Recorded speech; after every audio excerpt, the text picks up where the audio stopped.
கிட்டத்தட்ட 20 லட்சம் பேர் வாழ்ற யூனியன் பிரதேசமான புதுச்சேரி மத்திய நிதி குழுவில் இடம்பெறவில்லை.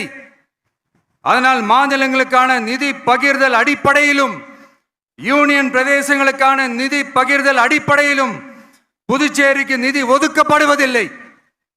அதனால ஒவ்வொரு ஆண்டும் புதுச்சேரிக்கு தோராயமாகவே மத்திய அரசு நிதியை விடுவிக்கிறது. அந்த நிதியும் அரசு ஊழியர்களின் சம்பளம், ஓய்வூதிய தொகை உள்ளிட்ட திட்ட செலவுகளுக்கே சென்று விடுவதால் மீத தேவைக்கு வெளிச்சந்தையிலும் கடன் பத்திரங்களை கடன் வாங்குகிறது புதுச்சேரி.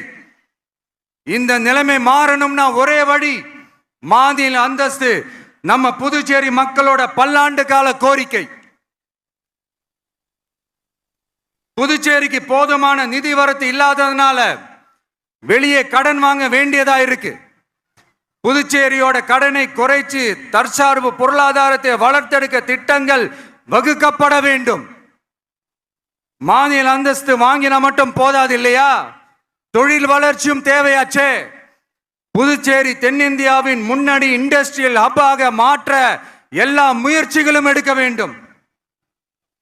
இந்திய அளவில் ரேஷன் கடைகளே இல்லாத மாநிலம் புதுச்சேரி தான்.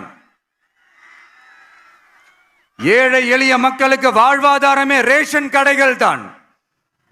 மற்ற மாநிலங்கள்ல இருக்கிற மாதிரி இங்கேயும் அரிசி, சர்க்கரை, பருப்பு, கோதுமை, எண்ணெய்னு அனைத்து பொருட்களும் வழங்கும் முறை சீராக்கப்பட வேண்டும். கடைசியா மீன் பிடிக்க செல்லும் காரைக்கால் மீனவர்களை அடிக்கடி கைது செய்யும் இலங்கை கடற்படை அவர்களின் படகுகளையும் பறிமுதல் செய்து விடுகிறது. அதனால் நீண்ட போராட்டங்களுக்கு பிறகு அவர்கள் விடுவிக்கப்பட்டாலும் படகுகள் கிடைக்காததால் ஒரு மோசமான நிலைக்கு தள்ளப்படுகின்றனர். இந்த நிலை மாற வேண்டும். நான் மறுபடியும் சொல்றேன், இந்த விஜய் புதுச்சேரி மக்களுக்காகவும் எப்பவும் துணை நிற்பான்.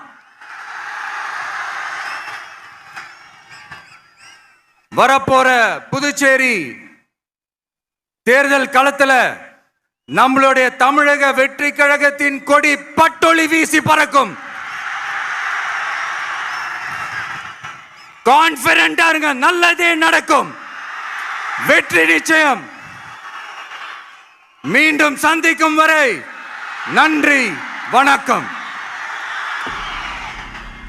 மக்கள்